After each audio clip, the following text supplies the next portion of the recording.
We can show, we got a picture of her. That is my mama. And yes, that little boy, that is me. You can see the looks have lasted.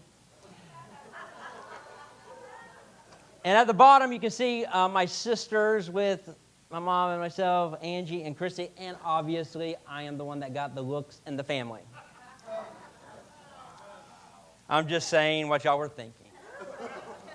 Now, yes, I know my mom is a beautiful woman. I know that because I was reminded several times throughout middle school and high school, because when she would come and pick me up or come into the classroom, the guys, my friends, would say, "Dude, your mom's so hot." And I would say, "Shut up." And there would be times that my mom would come. They didn't know it was my mom. They're like, "Oh, dude, did you see that hot woman that's over there?" And I'm like, "Dude, that is my mom." In fact, there was one time where this one friend of mine at school said, "Hey, man, you think I got a shot with your mom?" Whoa. And I said, "No, for two reasons. One, you're 12. Two, she's married to my dad." But yes, I did. I always thought my mom was a pretty lady, but I did not like to hear my friends say, "Dude, your mom's hot."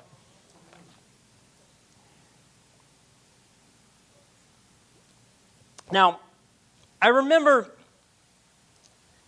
don't remember the day or the month, but I remember the year. It was in 2000 that my mom and my dad asked me to meet them at Dunkin' Donuts on Midway Road and 25th Street. The Dunkin' Donuts is still there.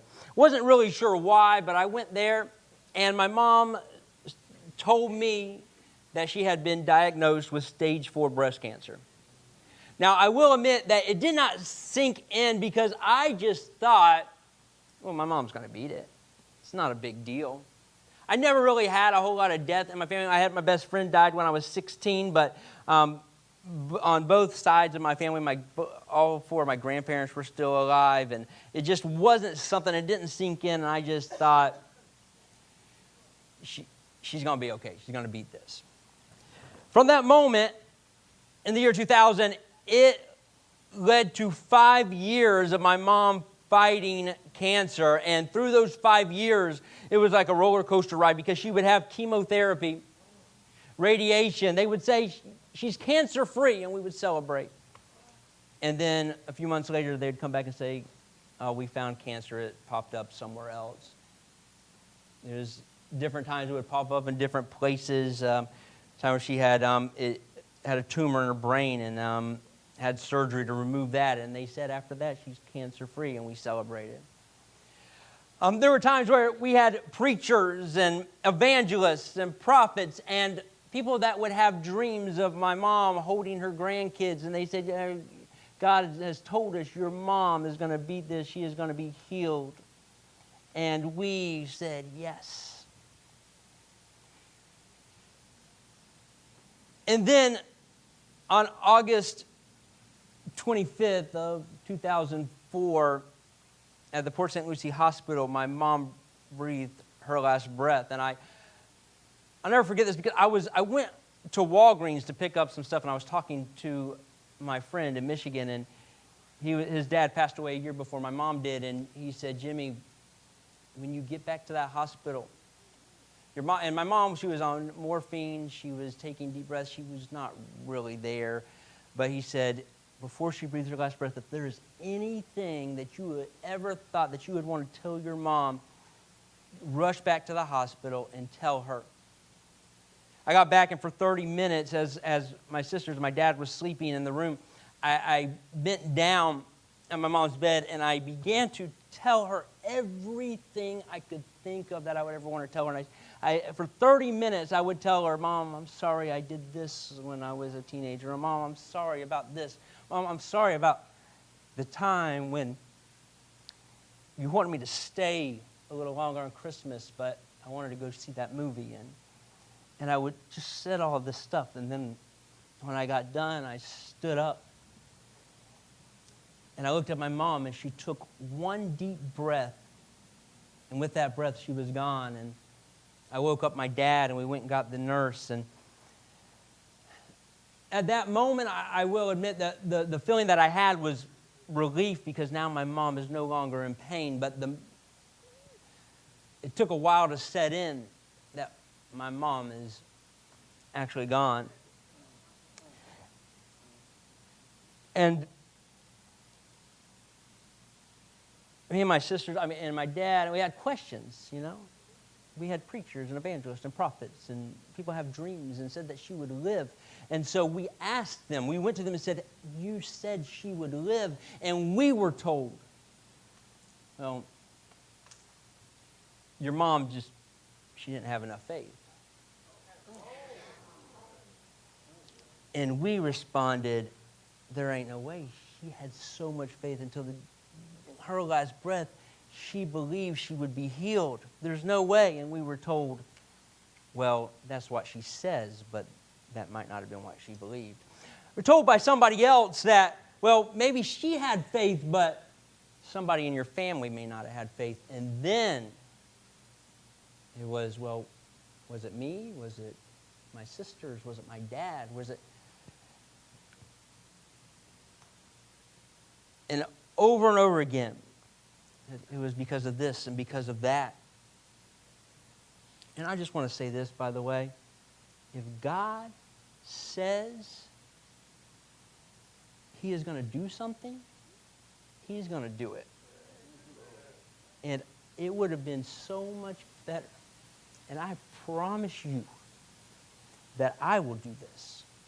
If I'm wrong, I'm wrong. And I know Pastor Mark, and I know, hey, there may be times where I missed it. And if they would have said that. But over the next few years, built up this resentment. This thing that I can't really, I try to think of another word to say, but I can't. This hatred. I remember at my mom's funeral, people coming to that funeral, I remember I was just so much resentment built up. And I remember people walking through the door, and I thought, they should not be here. Because I remember, I overheard them talking about my mom. Do they not remember how they treated my mom? If it wasn't for my dad, there's one person I probably would have escorted out of there. And this unforgiveness set in. And this, God, why did you let my mom die? Which at that time, I didn't realize it wasn't God that took my mom. And we were told, well, it must have been her time. And we were told, don't question God. By the way, if anybody ever tells you don't question God, that's a pretty good sign that they never read the Bible, because the Bible is full of men and women of God, great men and women of God, who questioned God at times. I remember being told, well, you're going to see her one day. And that may be true, but one day does not help me right now when I need my mom. One day doesn't help me when I am going through a divorce the first time or the second time. One day doesn't help me when they're taking my house away and I need to talk to my mom. One day doesn't help me when they hook my truck up to a tow truck and pull it out of my driveway. One day doesn't help me. There was a time when at one moment I looked in my bank account and I had $300,000. A little bit later, I looked at my bank account. It was negative over $20,000. And you want to tell me about one day? I needed to talk to my mom. And I was so mad. I remember saying, I will never step foot in a church again. And actually, for 14 years, I didn't step foot in the church that I grew up in because I was so mad. And it ate me up. And you want to talk about one day. One day, well, I believe my mom's in heaven. The route I'm going right now, that one day, how about if I don't make it to heaven? Then I'll never see my mom again. And you want to talk about one day? One day. And then, how about those people that looked me in the eye on the day of my mom's funeral and said, I will always be here for you. And then you see that person in Walmart and they see you coming and they walk the other way. What do you do with that?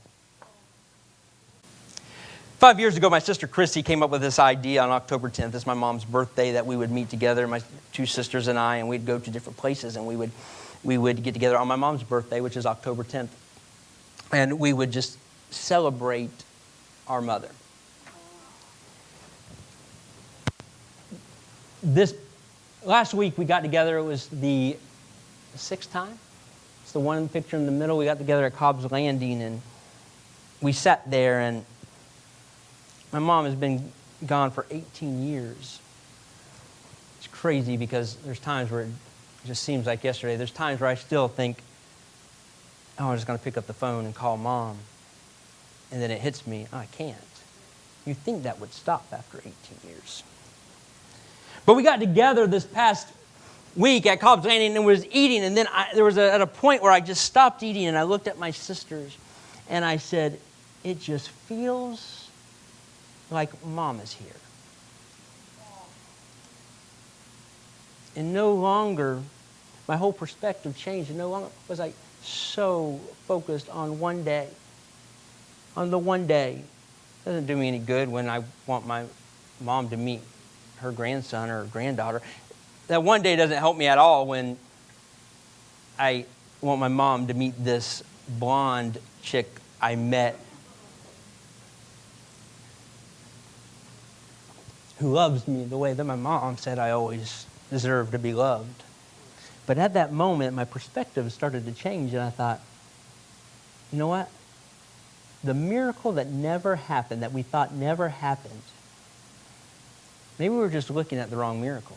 Because maybe the miracle was not her healing, but it is that 18 years after her death, her children can get together and talk about her and the things that she taught us and can hand them down from generation to generation to generation.